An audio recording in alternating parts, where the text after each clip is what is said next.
ரோமர் 12வது அதிகாரம் 2ஆம் வசனம். ஆண்டவருடைய வார்த்தை அப்போஸ்தலனாகிய பவுல் மூலமாய் தேவன் நமக்கு சொல்லக்கூடிய ஆலோசனை, நீங்க இந்த உலகத்தின் வேஷத்தை தரித்து கொள்ளாதீங்க, இல்லாட்டா இந்த உலகத்தாரை போல நடக்காதீங்க.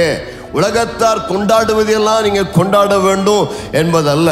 இந்த உலகத்தின் கலாச்சாரங்கள், உலகத்தின் வேஷம் கடந்து போகிறது. பிப்ளிக்கல் கல்ச்சர் வேற, உலகத்தின் கல்ச்சர் வேற. உலகத்தின் கல்ச்சர் நாளுக்கு நாள் மாறிக்கொண்டே இருக்கும். நாம் பின்பற்ற வேண்டிய ஒரே culture biblical culture, heavenly culture. வேதாகமம் என்ன சொல்லுகிறது? பரிசுத்த வேதாகமம் அதை அப்ரூவ் பண்ணுதான். இதுதாங்க நம்முடைய ஸ்டாண்டர்ட். உலகத்தில் என்ன நடந்தாலும் ஒரு டெஸ்ட், ஸ்டாண்டர்ட் டெஸ்ட். பைபிள் என்ன சொல்லுகிறது? ஆண்டவர் என்ன சொல்லுகிறார்? தேவ வார்த்தை அப்ரூவ் பண்ணுகிறதா? தேவனுடைய பிள்ளைகளாக நாம் அதற்கு தான் முக்கியத்துவம் கொடுக்க வேண்டும். கர்த்தருக்கு மகிமை உண்டாவதாக.